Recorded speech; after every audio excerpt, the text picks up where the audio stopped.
¿Cómo estás? ¿Preparado? Vamos a hacer un tutorial.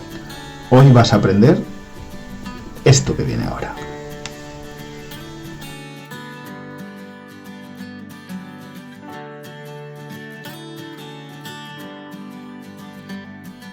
Vamos con la tercera parte de nuestra materia, de esta unidad, que se llama el presupuesto del Estado.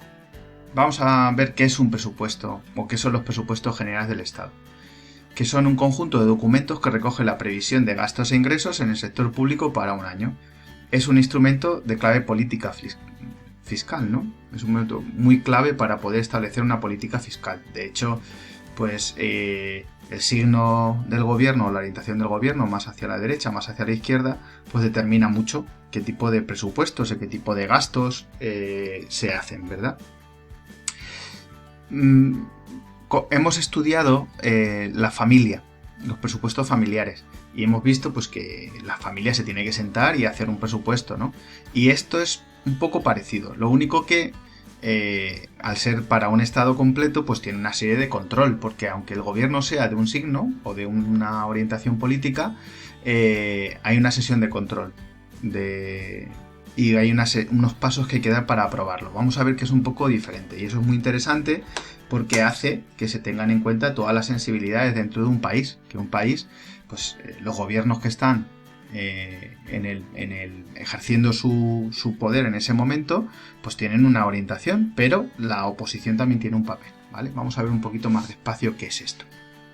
Bueno, como España es un país descentralizado, hay que decir que dentro de esos presupuestos generales que se hacen del Estado hay como cuatro niveles. El primer nivel es lo que se llama la Administración Central, y la agencia tributaria se encarga un poco de llevar adelante pues todo ese estudio, ¿no? El Ministerio de Hacienda en concreto, ¿no? Entonces, ¿qué entra dentro de la Administración Central? Pues todo lo que tiene que ver con el Estado, es decir, los ministerios, los ministros, pero también todo su gabinete de cada ministerio, asesores, secretarios, todas las personas que están detrás. Organismos autónomos. En estos organismos autónomos, que veremos un poco cuáles son, o sea, por ejemplo, museos, oficina de inmigración, algunos organismos que tienen tareas muy concretas, los gastos tienen que intentar ser iguales a los ingresos, y es una norma muy interesante. Luego está la seguridad social, que generalmente, de alguna manera, con las cotizaciones de los trabajadores, se tiene que intentar equiparar a las transferencias que hace, en ayudas,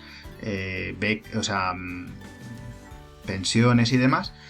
Esas son lo que corresponde propiamente a la Administración Central, y aunque la Administración Central también, de alguna manera, esté detrás o ayude o colabore en el resto de niveles, bueno, pues también está. Esta es su parte. Ahora vamos a ver las comunidades autónomas, que reciben transferencias del Estado, porque hay una parte del dinero, como las comunidades son autónomas, ¿no? Que están transferidas para los bienes y servicios.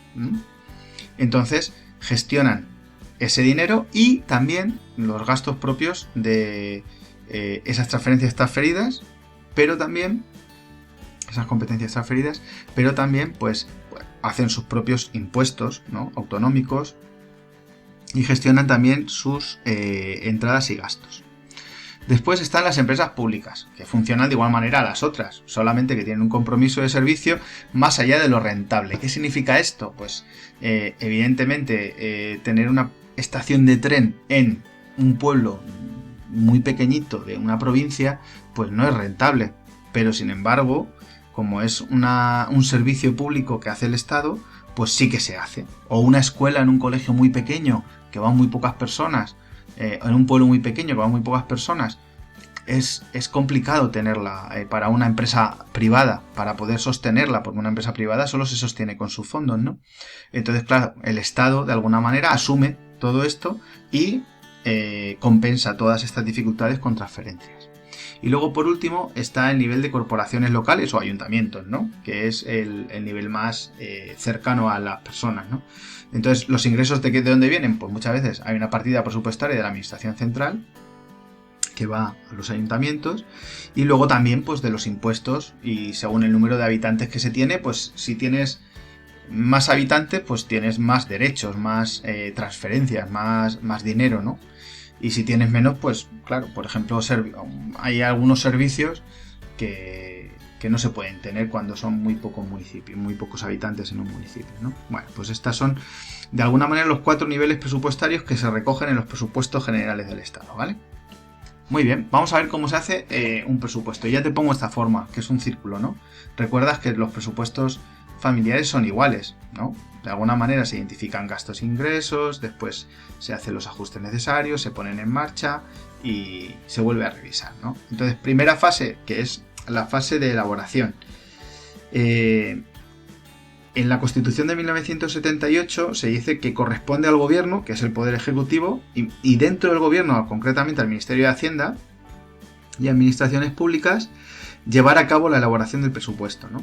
Y además, antes del 1 de mayo de cada año, se tienen que tener todos los informes de todas las comunidades y de todos los niveles presupuestarios que hemos señalado en la diapositiva anterior. Entonces, ese documento pues ya se lleva a, que sería un anteproyecto de ley, porque tienen característica de ley los presupuestos del Estado, para ser aprobado por el Consejo de Ministros, ¿vale? Entonces, esta fase de elaboración, hasta el 1 de mayo, pues se va generando todo el material y entonces ya se elaboran los presupuestos, que tienen que estar lo más cuadrado posible, ¿no? Bien, luego hay una fase que esta puede ser larga, porque cuando hay enmiendas, que veremos qué es eso, o intentos de corrección, pues se tienen que volver a reelaborar. Entonces, esta fase de aprobación puede ser más larga, ¿no? Entonces se lleva al Congreso y al Senado y entonces se hacen alegaciones.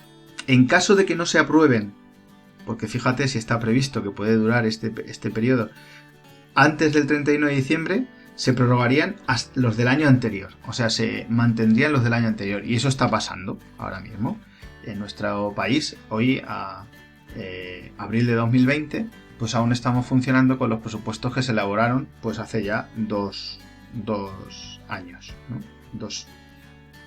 Bueno, pues esto puede pasar por situaciones extraordinarias, porque el gobierno no logra los apoyos suficientes para apoyar los presupuestos, porque hay algunas personas o algunos grupos parlamentarios que piden unos favores a cambio de la aprobación, pero que no son de razón o no se pueden aceptar.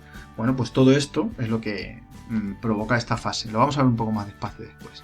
Luego, evidentemente, hay una fase de ejecución, se lleva a cabo, y cada cierto tiempo pues hay una fase de control que ayuda a hacer los ajustes necesarios para ver si se está llevando a cabo lo que se había comprometido en esa ley, ¿no?